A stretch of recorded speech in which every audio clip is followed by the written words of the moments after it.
Hi, I'm Melissa Hull, the host of the international show The Ripple Effect, and I am here at the Rembrandt Tower in Amsterdam with Mike Watase. Mike, you are here, and you've been talking a little bit this week about your specialty. Can you please explain what that is?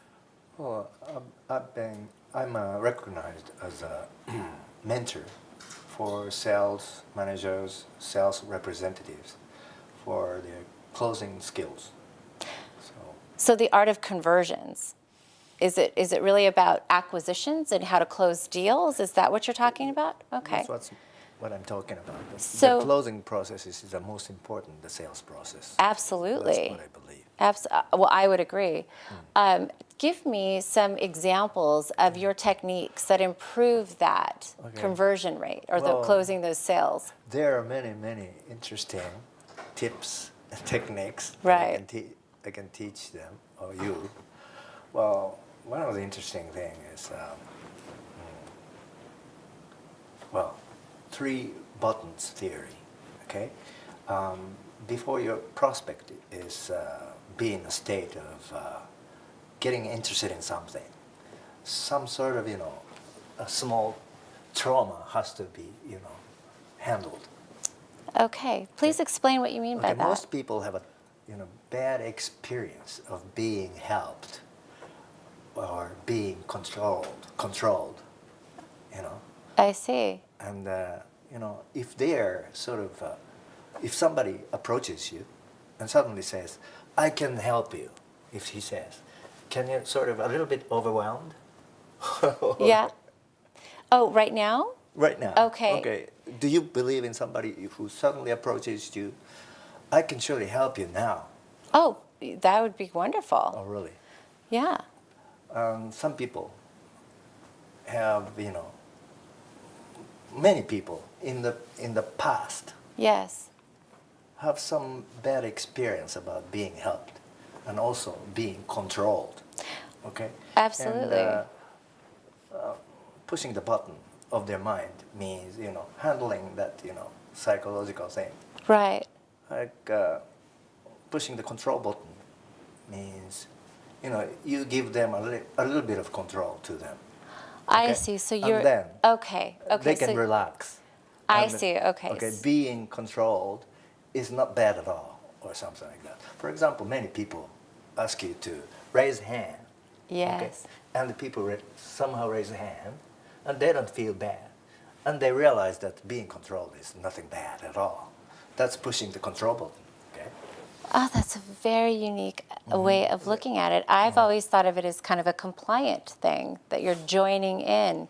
But it is. You're being asked to do something, and that is a form, if you comply, then it is a form of control. Yeah, I don't think many speakers using that as a control button. They don't know anything about sales technique, but they somehow use it from experience. You're right. They don't learn it from me, but every time I saw them doing that, I think, they're pushing control buttons. Oh, that's so interesting, Mike, because that's not at all what I would have necessarily thought of. But the one thing I do know as an international speaker is that there are times when I am talking about my product, talking about my books or my courses, events that I'm hosting, and I need to sell tickets, or I want to fill a room, or just sell product. And it's not always easy. It's not always easy to find the right words. I know how to create open loops, and I know how to, add value and give that, speak to their points of pain to really help motivate them to see the value in purchasing that. But what beyond, help me understand how understanding this technique of control can help me, convert more of my business into sales. Well, you can.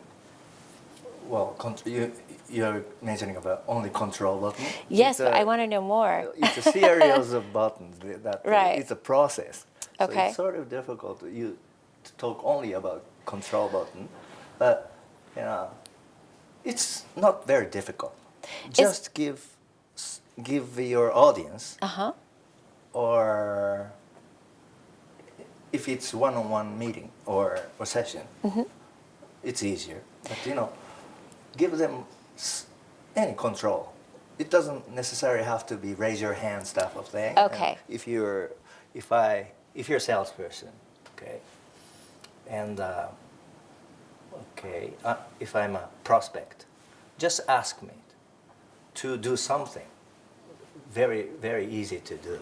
Really? Anything. Okay. If you control me anyway, that's pushing the control button. Okay. You can ask me to pick, get that pen for me or something. That's control. Okay. Yeah. So if I ask you to hand me this pen and you do, that Yeah. establishes Some sort of, some sort of you're handling my, Okay. my.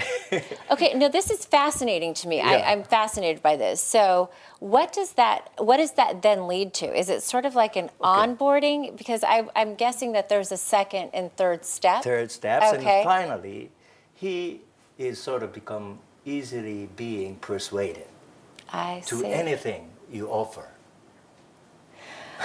So, could you liken this into relationship building? Is this a part of what you're talking about? Relationship building, yes, it can be also used as a relationship building. For example, the final button, I don't usually talk about this, but is communication button. It sounds too general, but the communication buttons talk about the communication Okay. about those things people don't usually talk about. Like, or sad experience is one of them. Oh, vulnerability. Shameful experience, Really? If This you is- share Mike, the this reality yeah. of something emotional, shameful, or something, you establish a stronger relationship. Wow, so vulnerability can be a strength. Mm-hmm.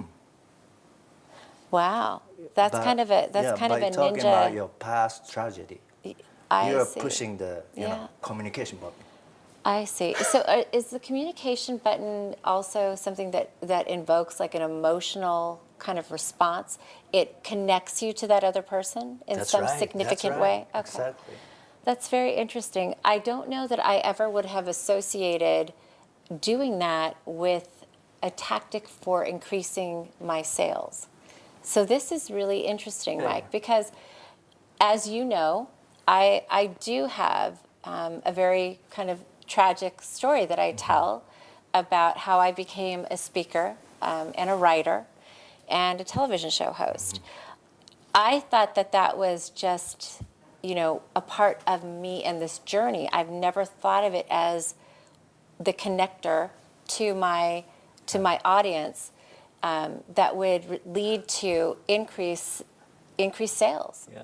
Many people use those buttons without knowing that's some technique. I can honestly say that Yeah. I've sat here and I've never consciously you didn't thought use it about as a this. technique. No, I right? don't. But if a salesperson read my book or read my content on the internet, and if they use your story, then they are pushing the communication button see. because they ain't doing it intentionally to increase the sales. Okay. Do you think that do you find that is that unethical, do you think? Do you think people should avoid doing that, using a tragedy in their life as a means to profit? It's sometimes Yeah, I agree. salesperson cannot be 100% ethical because they have to sell. Okay, they have Yeah, to that's true. close. Okay, they are professional of closing. That's their job. And in order to close, they have to do anything, which is allowed, which is not, which is not illegal. Oh, I hear what you're saying. This is interesting. This is a very interesting conversation. Not one that I necessarily thought that you and I would be having, but it's fascinating to me because you're an expert in this. You're one of the best in your country and maybe even globally. I know that you have been doing this and you're wildly successful, and you do have a book that's being published, I believe. Would you like to talk about your book? Well, sorry, I'm on the verge of publishing. Yes, some that's book. what I mean. It's an upcoming release. Having Mitch Carson as a co-author. Oh, wow. We have a plan And That I is have amazing. my own content on the internet in Japanese. Okay. I'm now translating the content into English. Wow. And then what I'm thinking is, my theory and Mitch Carson's theory get together, come up with some sort of Bible, That is for incredible. for all the salespeople in the world. Well, this is good news for me. As a woman, as an entrepreneur, somebody who goes and speaks in different countries, that offers products and services. This, I bet, will be very useful for me. Mitch Carson and I have been working together for a long time, and I'm very curious to know what it is that your book is going to teach me, because I definitely will be reading that book. Thank you. So, do you have an idea of when it's going to be released? Where? When? Is When? it in like the next month or 2 months from now? Or is it still kind of in the planning phases? It's planning phases. I hope it's going to be within a year. Oh, that's fantastic. So you're going to make me wait a little bit, but not too long. Okay. Not 3 months later. All right. I'm in the middle of translating my own text. Well, Mike, we're coming to the close of this segment, and I'd like to just ask, is there anything else that you would like to leave the listener with today? Is there anything that we didn't cover that you'd like for us to cover? Well, these days, I want more access to my, my web page, and please come to CLOS. Sorry. Is it Closing Tech? Yeah, So closingtech.com. Closingtech.com. You know what? I really appreciate you speaking in English. I know Japanese is your first language. I don't speak a word of Japanese, so the fact that you're speaking English, trust me, I think it's brilliant. And I thank you for it. So if you're out there and you want to learn more about how to improve your closing techniques, you need to find Mike Watase at closingtech.com. Mike, thank you so much for being here. Thank you so much. Yes, and thank you for watching. This has been The Ripple Effect, and I'm your host, Melissa Hull.